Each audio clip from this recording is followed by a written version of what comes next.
it's a scene that I would show this to any film student and be like, all right, how do you take the mundane going to get gas and make it interesting, right?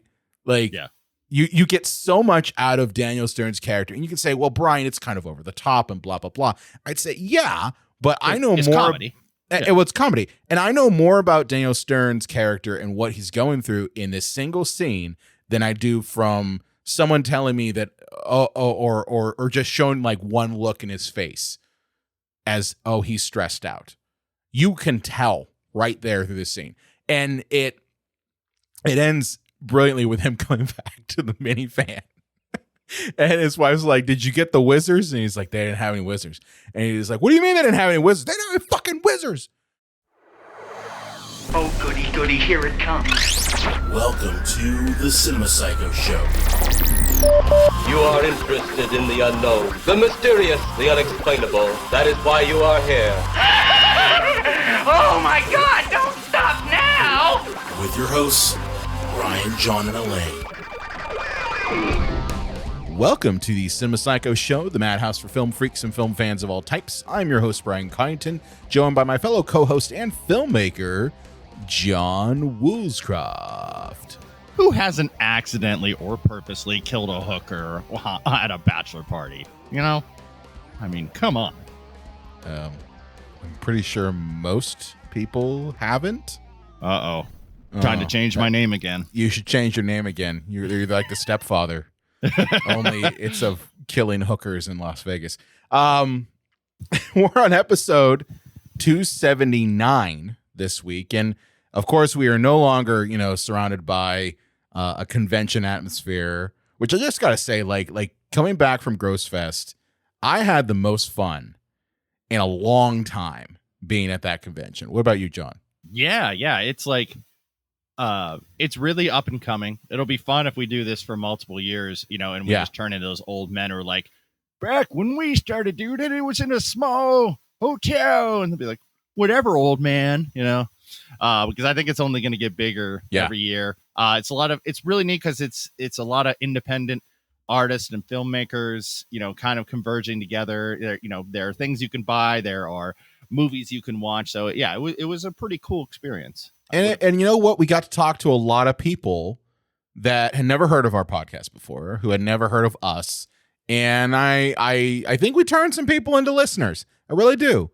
And we got to meet a lot of really cool filmmakers. We got to meet, we got to see friends of the show. We got to see Steve Rosinski and Elaine Isley. We got to see the folks at Wolf Hollow. We got to see our buddy PJ from the 40 Hour Film Project. So, and that's just people we know. We got to meet a whole bunch of new people who like, that out of state filmmakers. And the big thing for me is that you could tell that everyone there was just hyped to be there, and it kind of oozed down to everybody, right? Like, no one was looking at it as like, oh, this is a job. Because you go to some conventions and they're just like, yeah, I'm here. No one who came to Gross Fest was like that. Everyone was excited. They were psyched, down to even like the staff at the hotel. Like, did you notice that? Mm-hmm. Yeah, like a lot of the staff, from like the people at the front desk and even like the people in like the bar and restaurant area, they all came down. They're like, oh man, this stuff looks awesome. So like that sort of thing is you can't get that at a lot of other conventions, especially ones that are in hotels. So I'm thank you to Tim and Tom Gross for having us come there, and we look forward to being back there next year. Hell yeah. But this week, as John, you kind of alluded, we're talking about a movie that honestly has been in our pipeline for what, John? Would you say a year and a half? At least, yeah. It's funny because like Brian and I have really wanted to tackle this as a really that awful, but for one reason or another, this thing just kept getting pushed back. So we're finally able to tackle this sumbitch. This sumbitch, of course, is the 1998 American black comedy film. Really light on the comedy, depending on who you are. And I was going to say black as a moonless night. Oh, my God. And that is, of course, the movie Very Bad Things, written and directed by Peter Berg. And this is actually his feature film directorial debut. Oh, okay. Yeah. Peter Berg is as an actor. He's acted in tons of things. And he was involved, I believe, in Friday Night Lights. And looking up his IMDb's here. I know he went on to direct Hand on Cock. Hand on. Oh yeah, he did do Hand on Cock. He actually directed Friday Night Lights, the movie Friday Night Lights. As well I read as the a book. number. I did not care for the movie. I never listened to it. But yeah, he did Hand on Cock. He did The Losers Battle. Oh, man, poor guy did Battleship. Oh. Yeah, you know you're doomed from the beginning. It's like, we want you to make a board game movie. And it's like, is it a board game that has like a really complex story? No, it's just plastic. It's plastic. And guessing. Yeah. Yeah. But I don't want to say the man peaked at very bad things, but maybe he did. To be fair, though, he did The Rundown, too, with The Rock. Remember that one? Oh, yeah. That was very, very early on. Yeah, it was 2003, man. Yeah. Rock had just left wrestling for his Hollywood career. And all I could think was, you'll be back to wrestling. Well, that was when movie he thing was, isn't going to pan out. Well, dude, that was when he was still doing like the people's eyebrow. Like he would throw it in there. Like even though it's a non-rock role, like he had to throw it in there because people were associating him with wrestling. So like he would throw in that people's eyebrow. He wouldn't do the do you smell what the Rock is cooking thing. That would be kind of strange if his name was like Derek. Yeah. Derek. Yeah. You do you smell what the cooking? Rock? No, I don't. What are you doing, Derek? I'm in the kitchen cooking. Yeah. Do you smell it? Yeah. Not to go too much on a Rock sidebar, but that was, remember, he was Dwayne The Rock Johnson at that time. He was that for a good couple years. Until people got used to Dwayne Johnson. Yeah. He had to drop the Rock part.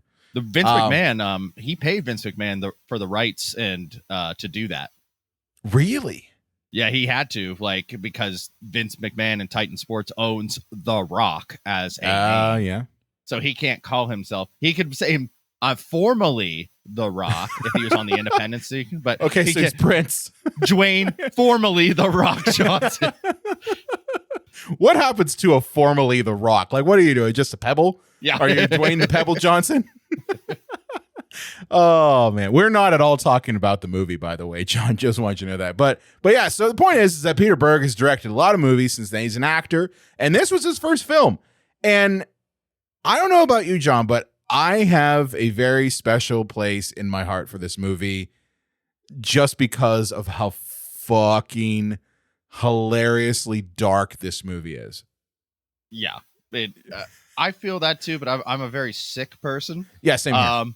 Yeah, and as I'm sure when you clicked on the episode, you all saw it's really that awful? Where our continuing series where we give films that were lambasted a second chance. And we do this, I feel, Brian, correct me if I'm wrong here, like two different ways. Either movies that we really think deserves a second chance, or ones where we're giving it a second chance when we already kind of know maybe it doesn't deserve it, just trying to feel it out.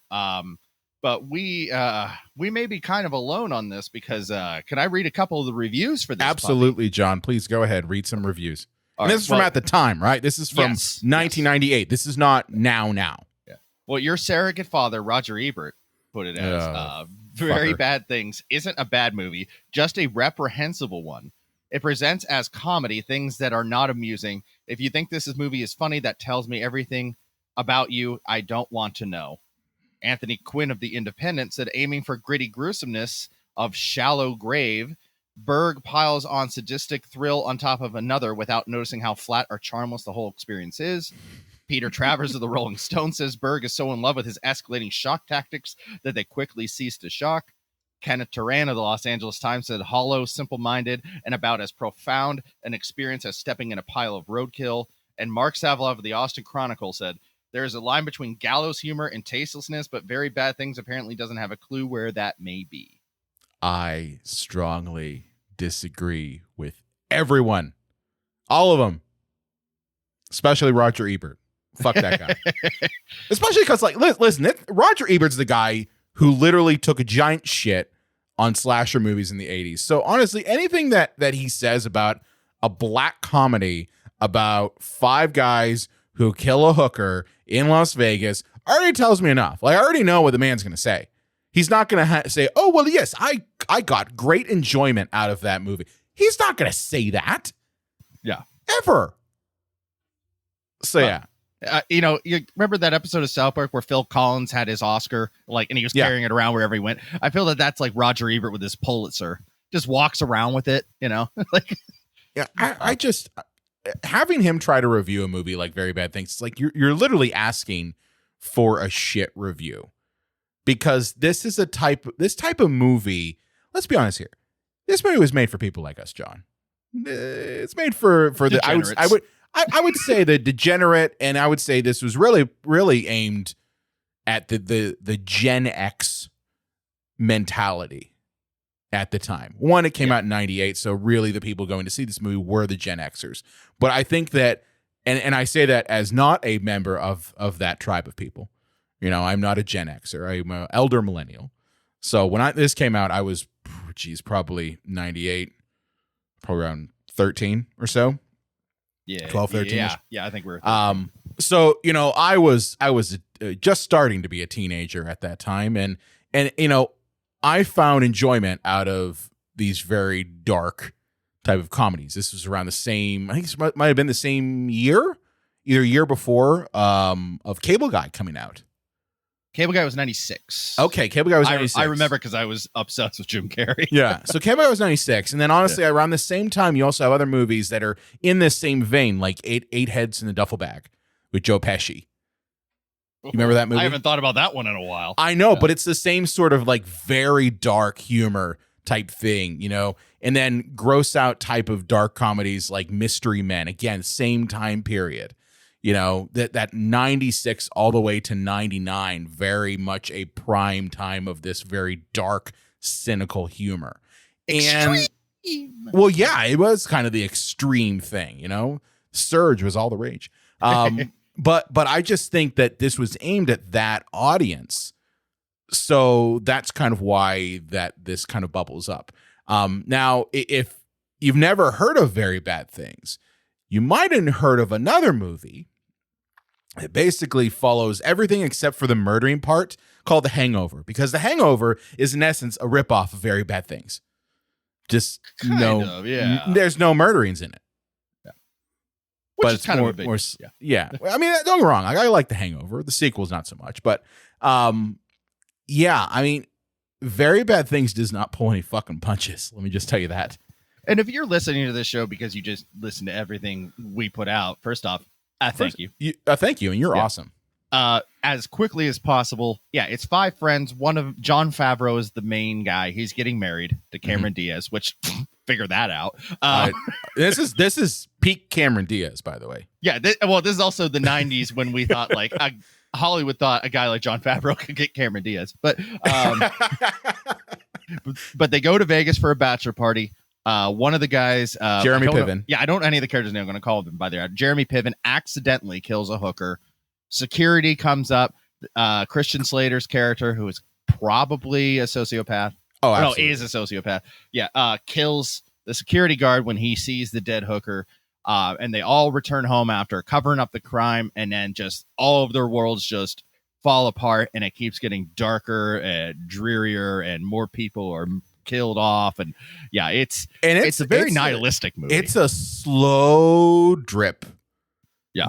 After the murders happen, like it's a slow drip of how the dominoes fall, and it as you said, John, it starts off very like comical, and then it starts to just go downhill into holy shit like territory, to the point where at the end of this movie, it is at its most dark and absurd.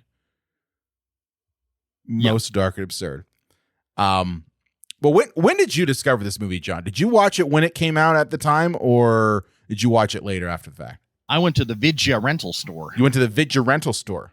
Yeah, and I saw it, and I was like, I kind of like Christian Slater, like the Heathers and a few other things he's been in. I'll give this a whirl. And that looks like that guy from Home Alone.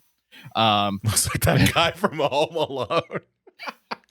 Not Bushwhacked? You didn't go, Bushwhacked. From Bushwhacked. Yeah. Oh, there's a classic. That is a classic. That is one. Catch the Bushwhack Fever. I think that was the ad campaign. But anyways, So yeah, I saw a video when I was probably like 13 or 14. I don't know. Yeah. I had a birthday by the time it came out on VHS, but it never bothered me. I found humor in the absurdity, because what I would say is that this is not a Zucker Brothers movie. This is not Mel Brooks. There's not punchlines. There's not jokes. There's not sight gags. Like, it's more the absurdity of how horrendous the situation they all end up in.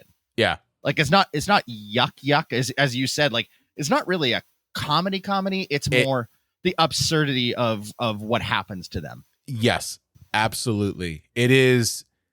It's more or less just like, one, every one of these people are quote unquote normal in the beginning of the movie. Like, nothing's really bizarre with them. I mean, they have their own personality quirks, but nothing to the point where you're just like, oh yeah, those people could totally like kill people. And that's, I guess, kind of the allure of this is you put people in a horrible situation and see what happens. And the whole message that you're supposed to get is that, one, everyone is capable of horrible things in the right circumstance. At least that's kind of what I got out of it, is that everyone's capable of those horrible things. And then two is that you can't do horrible things and not have repercussions. Yeah. Basically, yeah. Like, there's a really tame version of this. Like, I think it's Dateline has like John Quixote says, "What would you do?" Yeah. And they set up hidden cameras, and like a woman, like an actress woman, will leave, and an actor guy will like put like obviously what looks like roofies in her drink, and they have to see if people at like the Applebee's that they're shooting at or something will actually come up and be like, "No, you fucking rapist," So yeah, that's a tamer version. Yeah, in a very tough situation, like people tend to show you their true colors. Oh, there you go. Heath Ledger Joker. But I think, just for the sake of, because we always do this with Really That Awful, I'm going to say some of the things that I think I understand why people maybe don't like this movie, and Brian, you could feel free to either agree or challenge me on it. Okay. Cameron Diaz is way too fucking much in this movie. I mean, she's a fucking devil. Yeah, and I would say that she gives Boyd a run for his money in terms of being horrible. Boyd, of course, is the character played by Christian Slater in this, who's the sociopath kind of ringleader of everything, and he's kind of got like this dude bro new age philosophy bullshit. Like he happened to read like the front and back of a self-help book and figured that he finally got it. Right? He didn't read the whole thing. He just read like the front and back. For all of our Dexter fans out there, like, it's like season 5 Jordan Chase. Like, he is up Jordan that guy Chase. Stuff. Yeah. But yeah, I would say Cameron Diaz, in just the manipulation level, like, wow. Like, everything she does is to her own ends. 100%. She doesn't actually she doesn't actually like love Jon Favreau. It's more or less the status, right? It's the idea that I want to be married at 27, so everything must be perfect. I must have the specific cushioned gold rimmed chairs. Like, that's literally a line in the movie. Did you call about the gold rimmed chairs? We need to have the cushioned chairs. If there's no cushioned chairs, then there's a problem. And it's like, what? Like, yeah. I mean, and don't get me wrong. Like, I have met bridezillas, but I've never met that level. That is a whole other level. And I could see where people might say, just like what you're saying, John, that every time she's on screen, you're like, I fucking hate her. Well, there is a point where she says, take your friend and your dog out to the desert and murder both of them. Though that's what I was saying. Like, she's worse. She is 100% worse than Boyd, because here's the reason why I think that she's worse than Boyd. Okay, which is Christian Slater, for those. Which is again Christian Slater. Boyd is doing everything because he wants to protect his friend, played by Jon Favreau, Kyle Fisher. Everything is, I'm doing this. Not really so much that he's trying to protect his own ass, although like you can tell that he is, but like even says like, I'm doing this for love. There's a moment where he has this very awkward, he actually kisses Jon Favreau on the lips in the car, saying that he's doing everything for love. It's all for him. And like Cameron Diaz, there's no love there. It's status and manipulation. She's doing everything for her. And it's more or less that Jon Favreau is an accessory that goes in. It's almost like you're playing Barbies and this is your Ken doll. And your Ken doll is part of this fantasy that you're setting up. Jon Favreau is Ken Nuff. Yes, he's Ken Nuff. So like towards the end, when the comeuppance comes, it's kind of satisfying. Like, I think that's for me. Like, that's the one thing I'll say is I get where people say she's annoying, but like towards the end, when everything just kind of all lands on her, it is extremely satisfying to watch. I could see how that ending could have left a lot of people with a very sour stomach, because it's just like, it's so fucked up. Yeah. I don't want to jump into it yet because there's a lot of episode to go, but we're going to talk about that ending. But it seems like all the women in this movie suck. This movie seems like, I don't know if Peter Berg just was going through a bad breakup or what, but this movie seems very anti-woman. Well, here's the thing. He kind of technically was, according to his IMDb, Wikipedia, not IMDb. He got divorced in 1998, which is when this movie came out. Bingo. So maybe that's why. Bitches be shallow, bitches be shopping. I mean, although here's the thing, he really wasn't like the Lois character, Daniel Stern's wife in this she is not written poorly. Like, she doesn't get the same treatment as Cameron Diaz does. Right. But I mean, how could you? It's like Hitler and then Cameron Diaz. Yeah, I get what your point is. But yeah, I can see where people might find her character grating. And do you think that this movie possibly does not have a single truly redeeming character? Oh yeah, there's no one likable in this movie. And I think that can lose audiences. Yeah. Not a single person in this film you will like. Nobody. No one. Except for the people who get murdered. Yeah. Like the two people who get murdered, they're guilty of just doing their job. Like, that's it. The prostitute is just she's doing this to earn a living and like survive, and she gets killed. The security guard who comes up because he hears them being loud as fuck, which again, dude, like I don't understand why there's an allure of destroy fucking hotels. Like, is that a thing that people just get hotels just to fucking destroy them? I think it was like in the 80s, like that was a rock and roll thing. Like, you got on so many drugs, you just fell onto tables. Yeah, this is 98, dude. Like this is it's just tacky now. I think maybe that's because like us millennials have been like so saddled by debt and things like that we penny pinch everything and are just like, yeah, fuck that shit. I'm not do you know how much that shit costs? So yeah, I mean, they're being loud as fuck. The security guard comes up and he gets it.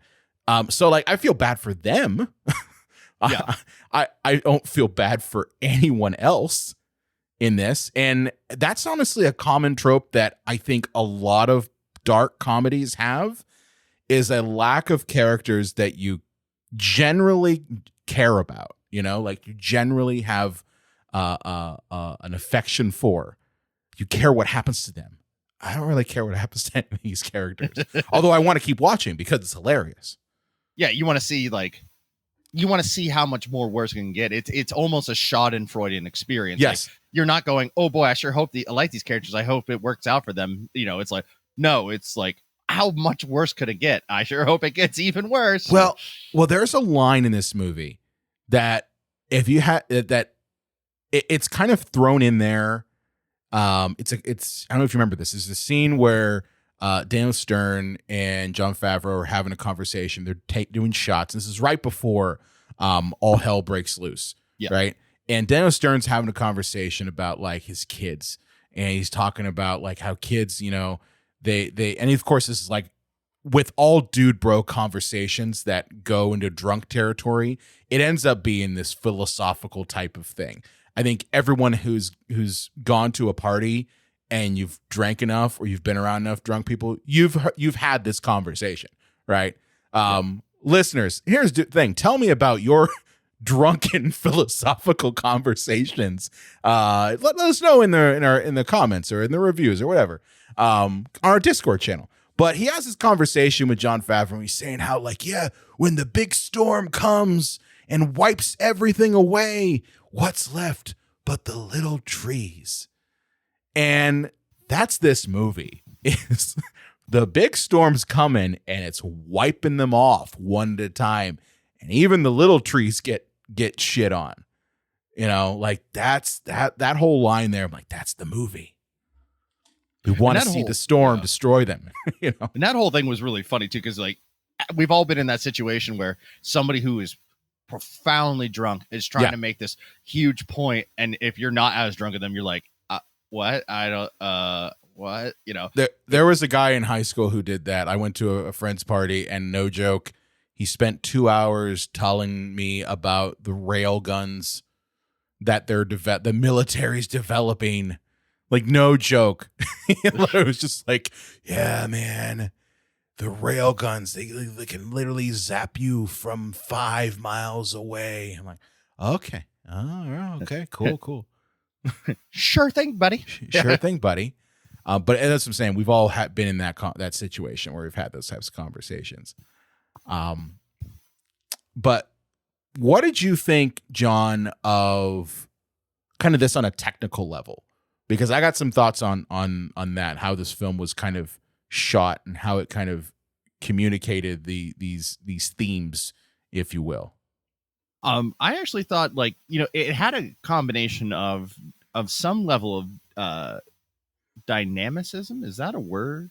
It was dynamic. We'll call it that. Yeah. We'll call it that. But and then in other ways, it was your classic like flat lighting comedy kind of. So I think it had a kind of combination of the two. Mm-hmm.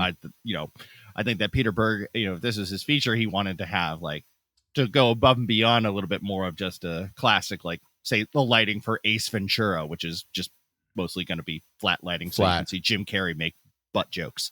Yeah. I got to say one thing that I really had an appreciation for is this is the film Trois talking here. The Vegas scene prior to the murder. Okay. Or I guess manslaughter. It wasn't intentional. Prior to that, involuntary manslaughter. Yeah. Prior to that, everything is shot in Dutch angle. Okay. Everything is montage and it's like cross dissolves of casino stuff. It is really like hyper close up shit. And it's very surreal. Okay. And this is all like when they're in Vegas, when they're in the hotel, you've got like UFC wrestling playing on a big screen. It's cutting back and forth between moments of sex happening in the bathroom. So like it's this very surreal kind of macho shit thrown in, and it's cut together and it's filmed in a way that makes it seem like it's unrealistic, right? Like it makes it feel like you're in a different world, because a lot of us, when we go to Vegas, it is kind of like a different world. And that's like, for this particular section of it, feels very much like that. But the minute that prostitute gets hit in the head by the hook on the door and is dead, everything turns to normal-ish, if that's what you want to call it. Like normal shots. There's nothing stylized. It's kind of like you shot back down to earth.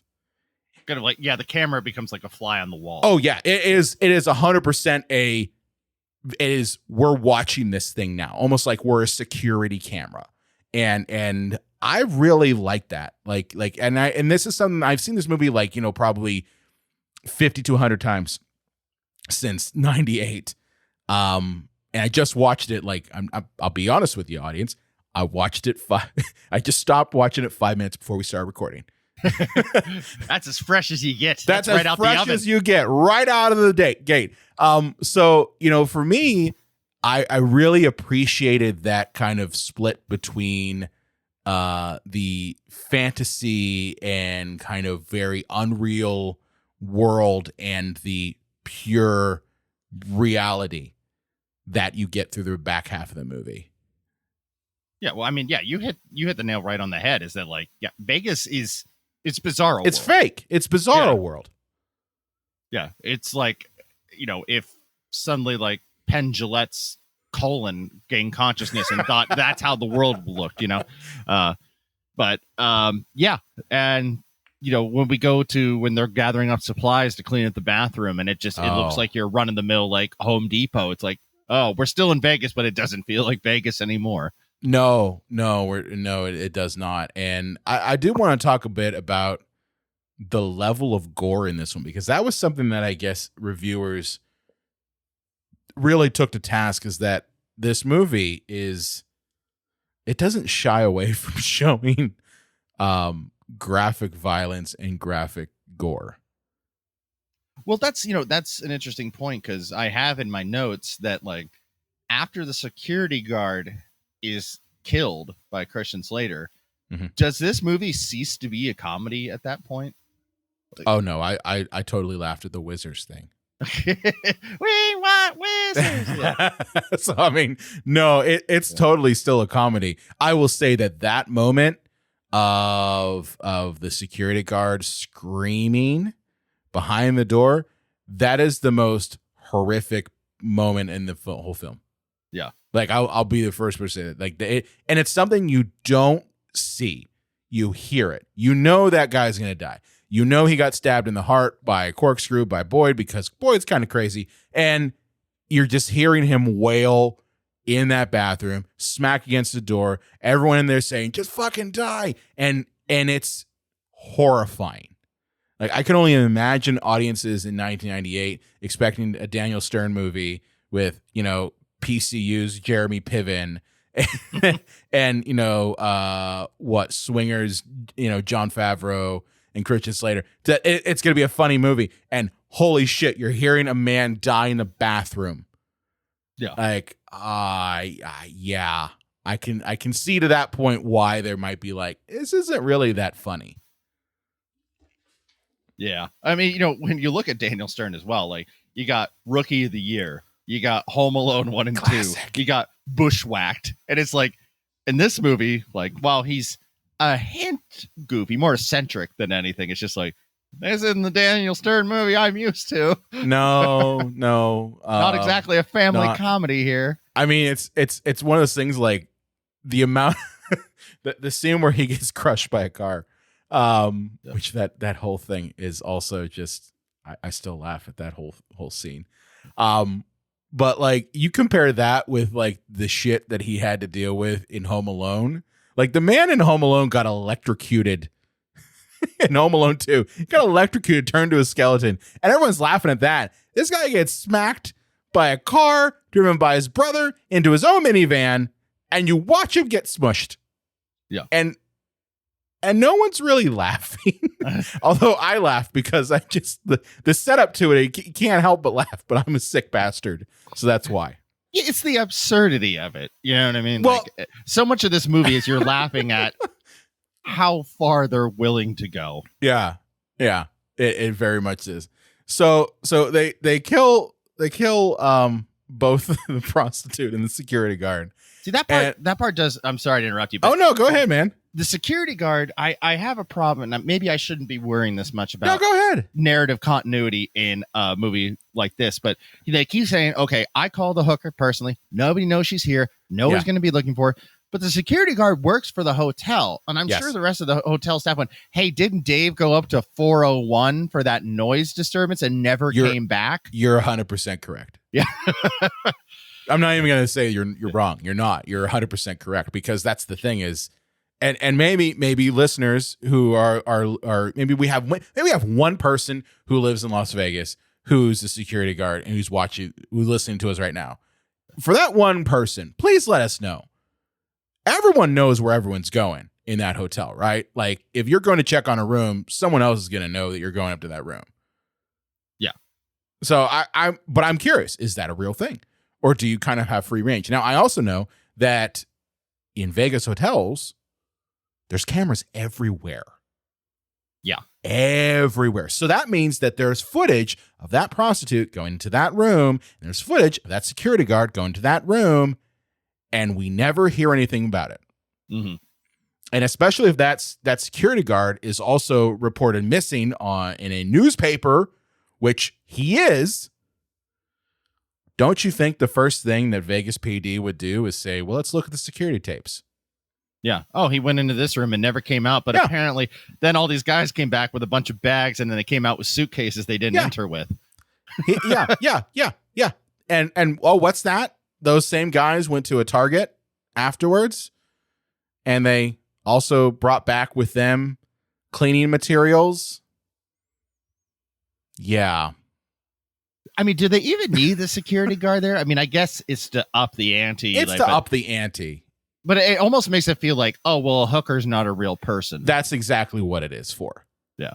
That's exactly what it is for, because that newspaper doesn't say anything about the prostitute. It says it's about the guy, because Daniel Stern had to have a moment, said, do you think that he had a family? Without even asking, like, do you think that the prostitute might have had a family? Do you think she might have had kids? Yeah. Or people that anyone just who fucking cares care for about her? them? Yeah. So, I mean, that is a 100% thing. And that's probably one thing that I don't think would fly if you made this movie today. You know? Yeah. Like it would be something that I think you would have to acknowledge. The prostitute has a family too. Heaven forbid. You or acknowledge that, sex she's a workers human as being who beings. deserves to live. Yeah. Yeah. But so they die, and they have one of the funniest scenes in this movie. And I want your take on this. What did you think about the scene where they're in the desert and like Daniel Stern is saying we can't separate the body parts? Yeah. How much of that do you think is improvised?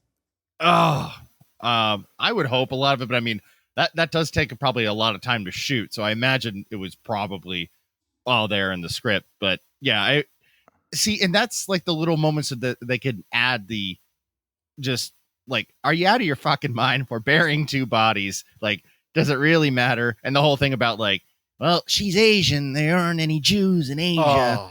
You know, and then Daniel Stern and Jeremy Piven are like, yeah, there are Jews in Asia. So, I loved it. I loved it because, and I'm going with that. I think it's all improvised. I think they had something written down, and they just decided, all right, let's just fly with it, because you've got all these conversations going on all at the same time. And you like, my favorite moment in that whole sequence is when Leland Orser, who plays Charles Moore, who's one of the five that's like, he's the quietest out of the whole bunch. Okay. And he's just sitting there. He's like, I've got her lower leg. I've got his upper thigh. I've got her lower leg and his upper thigh. And he's just like having a mental breakdown. Yeah. Right in the middle of the desert as they're burying bodies. Like you can't write that type of comedy. And yeah, you could say that's really dark, but it's just funny. And I'm surprised, like, towards the end of the movie that, like, he gets it too. I mean, I guess since everybody that was involved had to pay the price. Yeah. But, like, I would say he was the most innocent of all of them. Not really, because he kind of just went along the entire time. He never said we can't do this. He said we have to do this. You know, like even those moments when he did talk, he was, well, we have to do this now.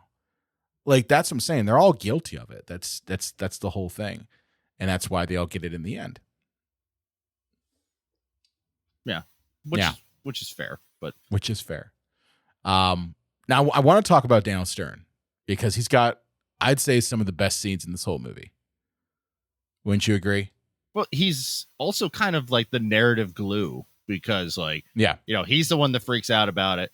He ends up like fighting with his brother. He ends up telling his wife on his deathbed what they did. You know, it's just like he kind of holds the whole narrative structure together. And yeah, as always, he's very funny in it. So. Well, like he comes off in the beginning of this film just kind of like a fucking dick. I mean, to be fair, everyone in this movie is kind of a fucking dick to some extent. But yeah, like he's a dick to his brother. I guess his brother works for him, Jeremy Piven's character. And after the whole murderings and burying the bodies, he's the one who cracks first. Yeah. And he does it in the most spectacular fashion, you know, where, and it really comes down to the Wizards scene. You want to talk about this Wizards scene? Okay, this scene stresses me the fuck out. And maybe it's why I don't have any kids. I don't know. But yeah, he's driving his minivan. He's got his wife in the passenger seat and got, 2 kids in the back, and the kids are just making a huge amount of noise. And this is after Vegas, so Daniel Stern's a little pent up. He's a little tweaked. Yeah, and so he tells his kids to like shut the fuck up, essentially. And she goes like, "Why would you talk about them like that? You don't raise your voice to the kids, And he goes to get some gas, and it's actually pretty interesting because it's one of those you could tell that it's all in his head. Like there's a guy on the phone looking at him. There's people like, a guy pulls up and like that he hears like a police siren, almost like he's being signaled, and like this is all in his head because he's just so damn paranoid. And the mom's like, if you kids are good, maybe he'll get you some Twizzlers, which I guess. And no one knows what the fuck Twizzlers are at this point. I think they didn't want to pay for Twizzlers. Oh no, they couldn't. They had to call them Twizzlers. Yeah. Which I don't know. Those kids' favorite candies are Twizzlers. That's kind of sad. I always thought that was weird. I'm like, don't get me wrong. Like I love licorice as much as the next person, but if I'm 12, 13 years old, I'm not going to be saying, give me some fucking Twizzlers. Yeah. If somebody hands me a Twizzler, I'm going to eat it. But if I'm in the candy aisle, I'm not going to probably pick it. Oh, that's a tier 5 level candy. Yeah, yeah. That's tier 5. That's where they with like the paydays and the 100 grands. I'd put paydays above a Twizzler. Fair enough. Okay. But yeah, he goes into the store and there's a police officer there, and he ends up like, because he's basically having a panic attack, knocking over shelf after shelf. It's so funny because he just falls into like a bread shelf, knocks that over. The guy's like, oh, he's like, let me put it back up. Let me bring it back up. And the owner of the mini mart's like, just fucking go. Yeah, just after he knocks over the soda stand too. Well, he does that next. Like he knocks over and it's just because a cop like tries to help him up, and he just thinks that he's gonna get arrested, so he just falls fucking back. Yeah. And the best part is like this particular scene is a build, like it is in essence a build throughout the whole thing, because you've got that kind of like just going to get gas. It's a scene that I would show this to any film student and be like, all right, how do you take the mundane going to get gas and make it interesting? Right? Like you get so much out of Daniel Stern's character, and you can say, well, Brian, it's kind of over the top and blah, blah, blah. I'd say, yeah, but I know more. Comedy. It's comedy. And I know more about Daniel Stern's character and what he's going through in this single scene than I do from someone telling me that, or just showing like one look in his face as, oh, he's stressed out. You can tell right there through this scene. And it ends brilliantly with him coming back to the minivan. And his wife's like, did you get the Twizzlers? And he's like, they didn't have any Twizzlers. And he's like, what do you mean they didn't have any Twizzlers? They didn't have any fucking Twizzlers. And that gets in a car accident. Oh, well, that's the best part. That's what I'm saying. Like this scene is brilliant because it ends with his wife breaking her nose as he almost gets in a car accident getting out of the gas station. It's a fantastic scene. I love it. And that's, I think, why it's such a classic. Well, I think too is it seems like this, like for people who think like, oh, this movie is so nihilistically dark and like, oh, what's wrong with these people, is that only with the exception of Christian Slater's character, like every one of them knows that they did something like unconscionable, but what else, what other choice did they have? They didn't want to go to prison. They, they didn't want to ruin each other's lives. So, they're wrecked with guilt.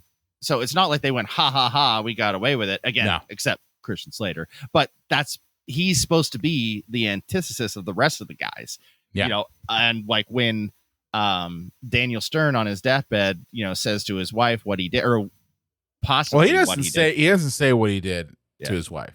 They all think he did. They did. And that's why I was going to say, in actuality, he wrote it down. Yeah. In a letter. And that's what Lois found, was the letter saying that they did something horrible. It didn't say exactly what they did. It just said that they did something horrible in Vegas and that there was a prostitute involved.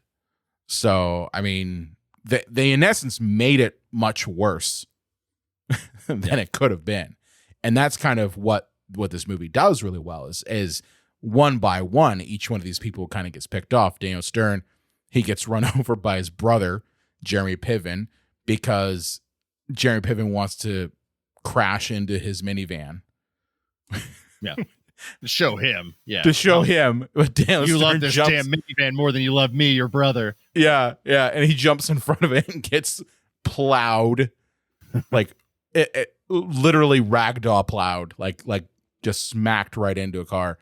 And then that, as you said, John, kind of leads to a catalyst where, you know, Christian Slater has to get rid of Lois because she might know. And then, you know, Jeremy Piven is racked with guilt because he killed his brother, and we're goosed by God, you know, thinking that basically God is going to come down on him and kill him. So you got to get rid of him too. In a very interesting way where, again, Boyd is purely psychotical. Like, he's a psychopath to the nth degree. It's one of those, you know, because people make the mistake that sociopaths and psychopaths don't always necessarily kill people. Yeah. You know, they're not all, you know, rampant serial killers. But given an opportunity, you know, they'll show you, as I said, as the Heath Ledger earlier, their true colors. Like, he did not hesitate to stab that security guard right in the heart to save his own ass. He didn't hesitate to kill people that he's known for years. Yeah. Like, that's the thing is he kills Lois. He kills Daniel Stern's wife, and which she kicks his ass. Like, seriously kicks his ass. And it's like, that's the scene where I'm like, yeah, fucking kick his ass. Because if you hadn't seen this movie the first time, we might be like, oh, this is the moment where Christian Slater probably gets it, you know?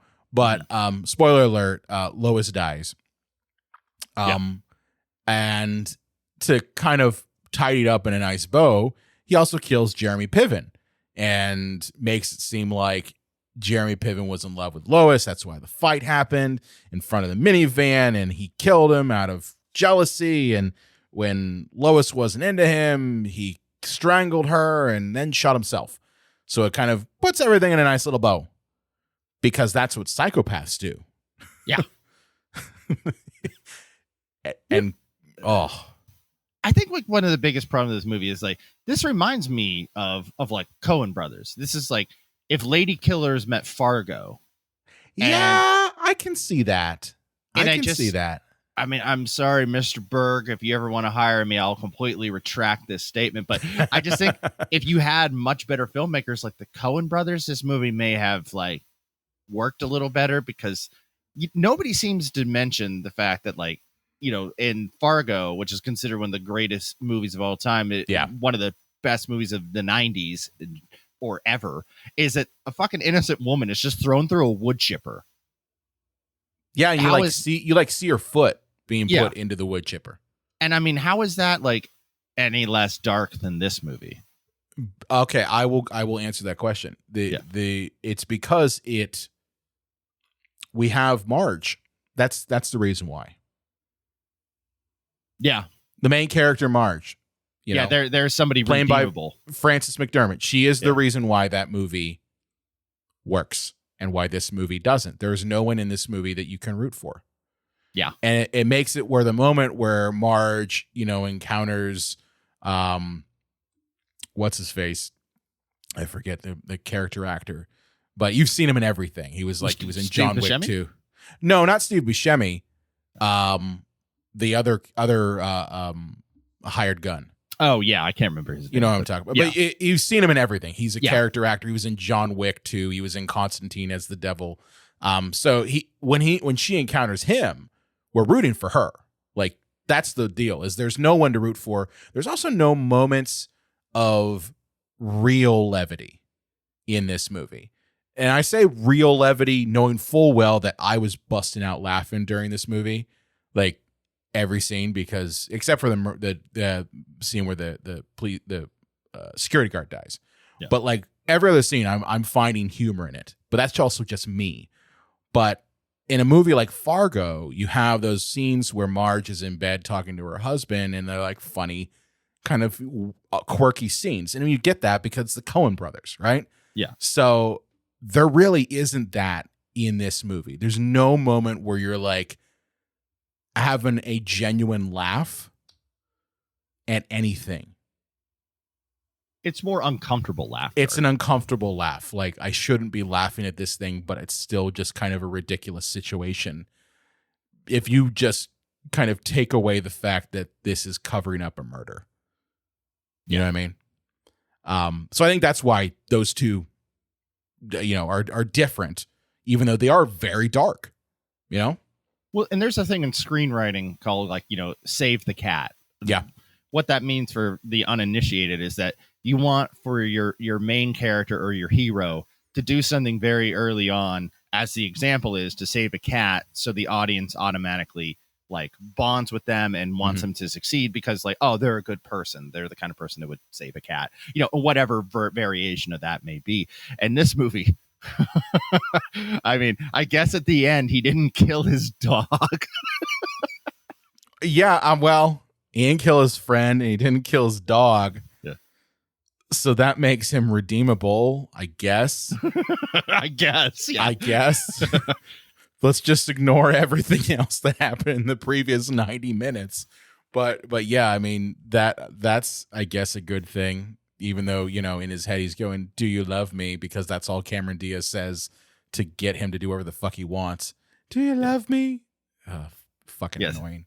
So the end of this movie is, Cameron Diaz says "Hey, I don't see, and remind me his character's name, your mechanic friend, who's the only person still alive. I don't see him in our lives." That's more.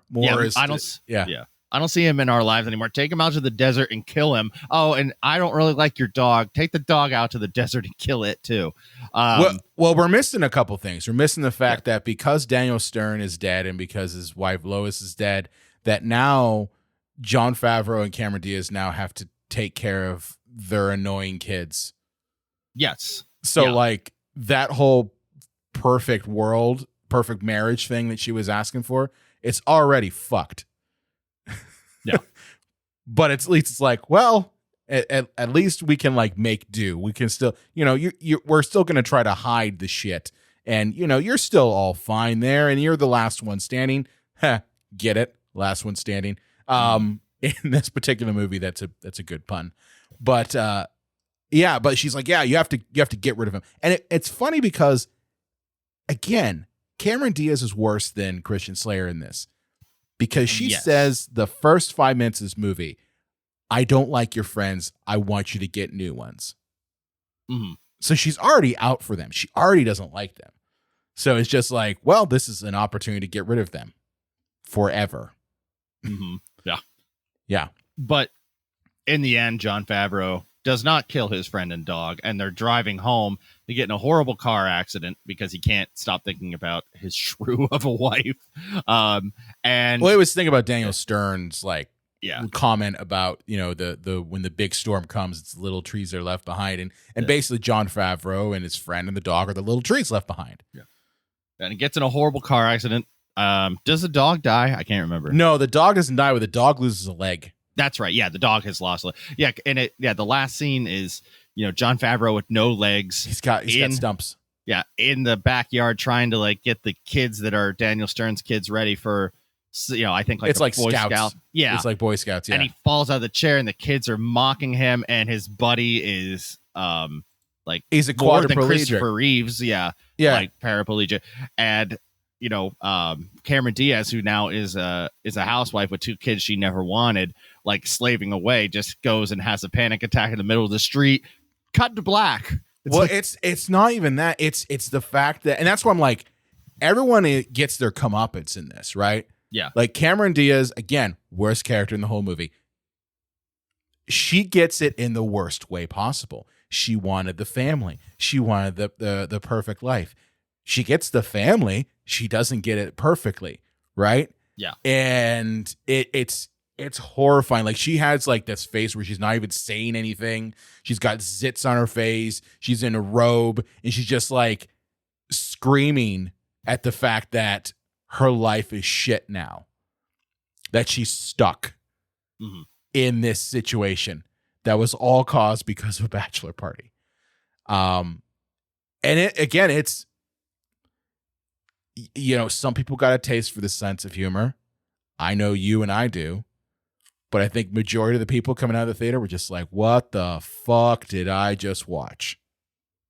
Yeah. And I think, like, when it comes down to, you know, really that awful, I don't think it is. I think it's this more than any other movie that we've done for this type of, type of episode, is like, it is only for a very select audience, you know, and that's why the movie did not make much money. I think a lot of word of mouth went like, oh no, this movie's sick. This movie made, depraved. Okay, here's the thing. The numbers on this, it had a budget of $30 million, which is crazy to think about, because $30 million is not really a lot, you know. In $5 million went to Christian Slater's Coke budget. I don't know if this was that time period. Yeah. I don't know if this was that time period, but it only made $21 million. So it didn't even make its money back. Yeah, probably another all. $8 million from marketing. So that's like $38 million. Yeah, it didn't even. Yeah, Wait, it's a flop. You know what's hilarious about this? So Adam Sandler was originally going to be the Jeremy Piven character. Did you know that? That might have helped it, because he was huge by that point. And he hadn't quite hit that like downward little Nicky Mr. Deeds stride yet. So he was still really popular. I think that could have really helped this. Well, do you know what he did instead? No, what? Waterboy.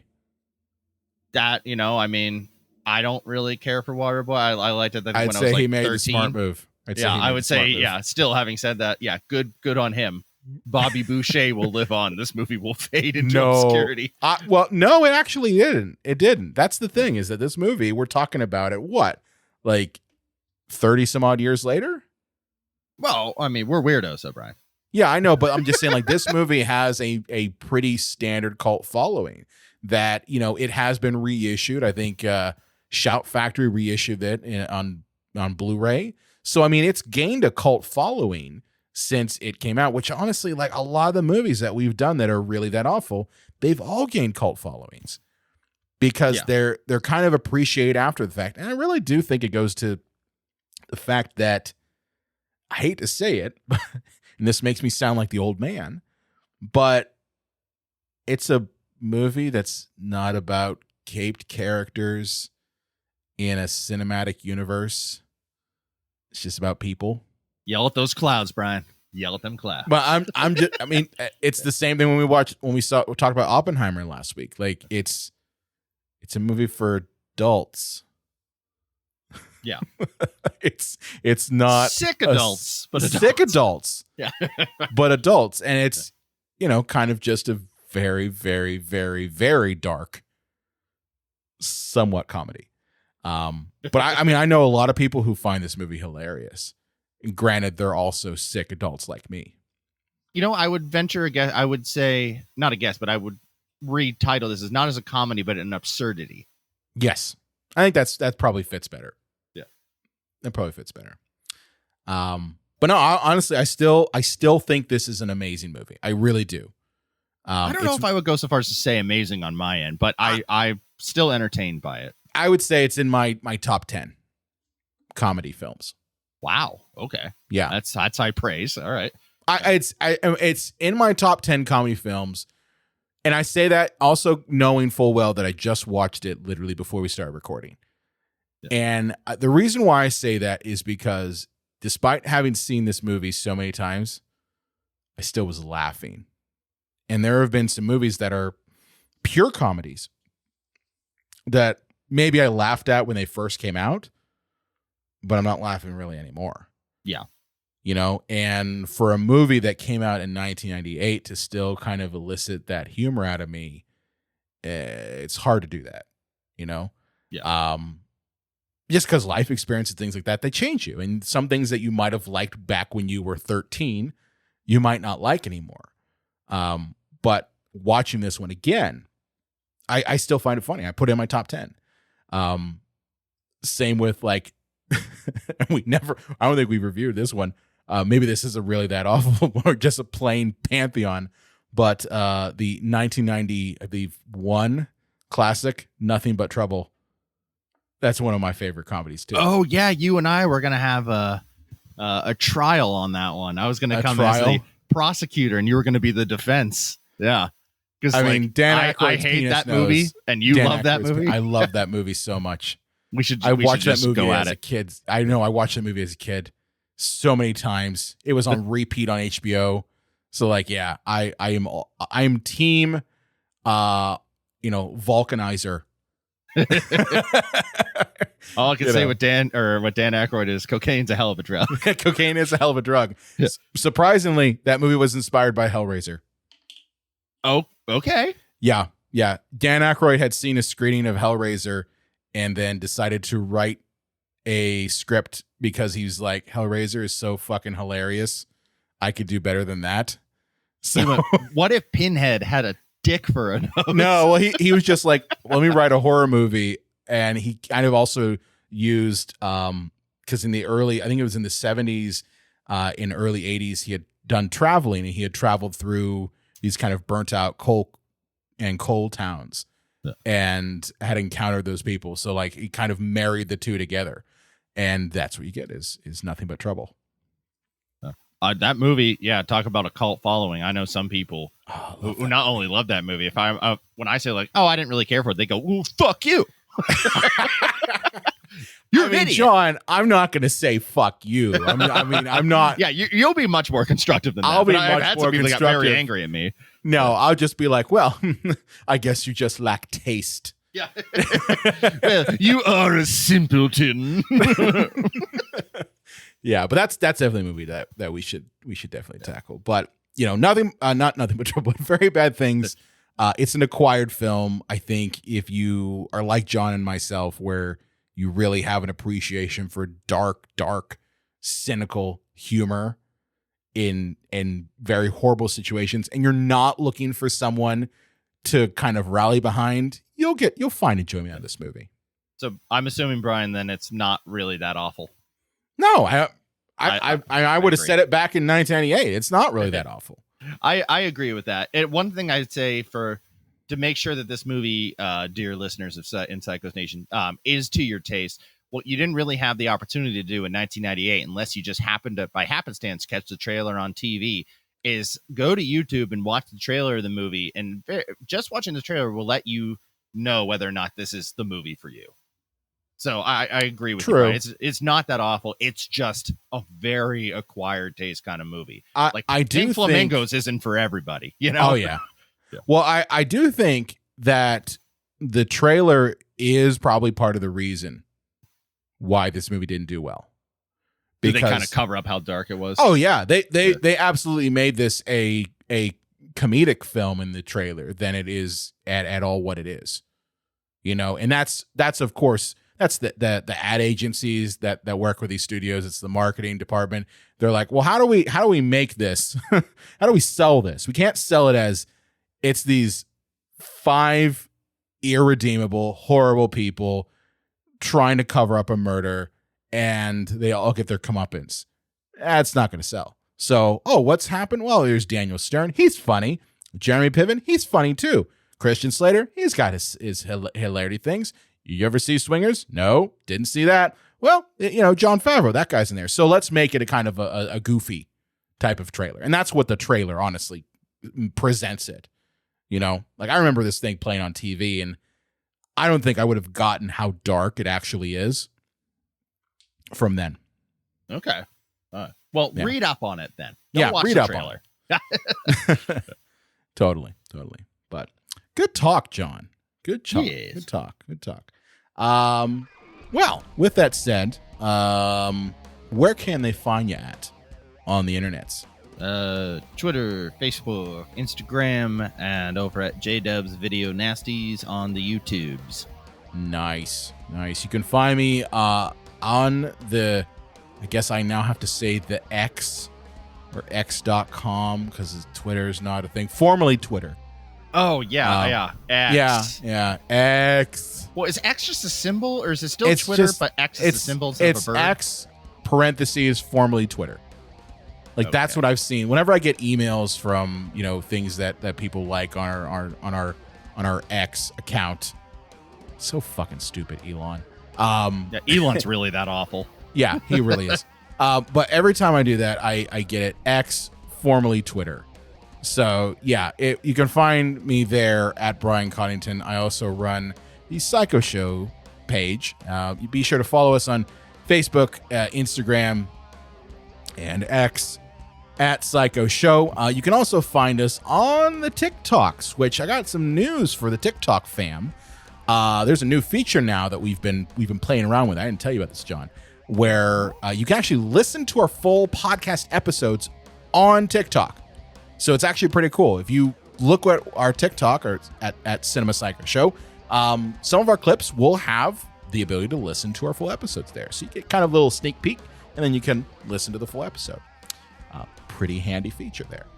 Aside from that, we do have a Discord channel. Be sure to click on the link for that in our description of this episode, as well as reach out to us the old-fashioned way over email at cinemapsychoshow.com. And be sure to follow us and subscribe to us wherever you listen to audio, and we will see you next time. Thanks for listening up to this point. We love you. That's nice.